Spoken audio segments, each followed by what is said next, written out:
Ouvrir l'interrupteur de l'évacuation de gaz.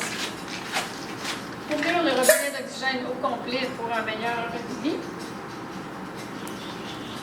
Vérifier le manomètre de pression du cylindre pour qu'il soit à 200 PSI et plus. Vérifier le régulateur de pression pour qu'il soit à 50 PSI. Ouvrir et fermer le débitmètre. Mais pas trop visser après. Ouvrir et fermer le vaporisateur. Vérifier le niveau d'isoflurane. Si on est à la moitié et moins, on le remplit.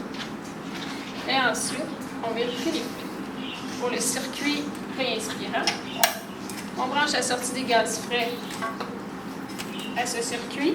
On bouche le bout du tube corrugé. On ferme la valve de sécurité. On pèse sur la valve à oxygène jusqu'à 30 cm d'eau.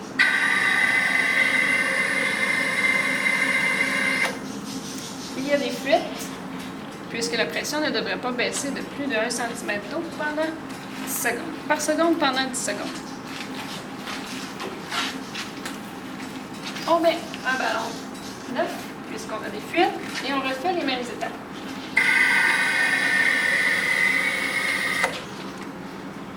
Le manomètre de pression descend, alors la source de fuite possible serait ici le tube corrugé. Alors on change le tube corrugé pour un neuf.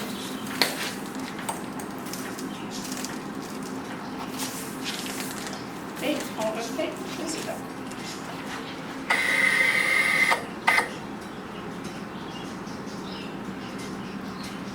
S'il y a encore des fuites, il faut revisser les valves unidirectionnelles et l'absorbeur à CO2. Il peut y avoir une fuite à ce niveau-là. Et on refait les étapes. La pression ne doit pas descendre de plus d'1 cm d'eau par seconde pendant 10 secondes.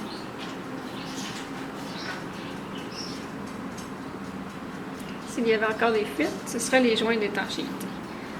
Après, la dernière étape pour la vérification des fuites est de réouvrir la valve de sécurité.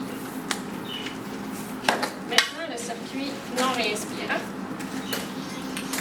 On branche la sortie des gaz frais. Ici, on peut installer l'alarme.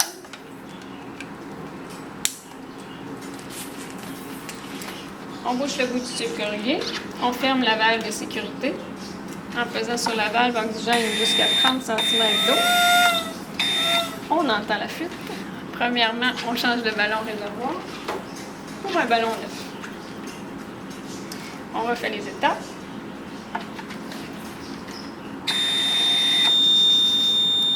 On ne réussit pas à maintenir notre 30 cm d'eau.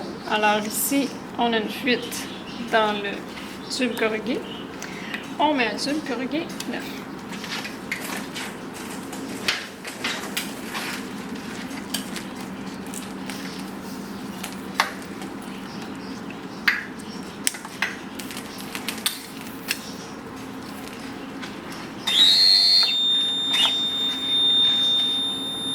On entend une alarme parce qu'on a l'alarme qui est branchée et à partir de 20 cm d'eau, elle nous avertit. Et après 10 secondes, ça n'a pas baissé plus que 20. Alors, tout est correct. On enlève le pouce sur le bout du tube corrugé et on n'oublie pas de réouvrir la valve de sécurité.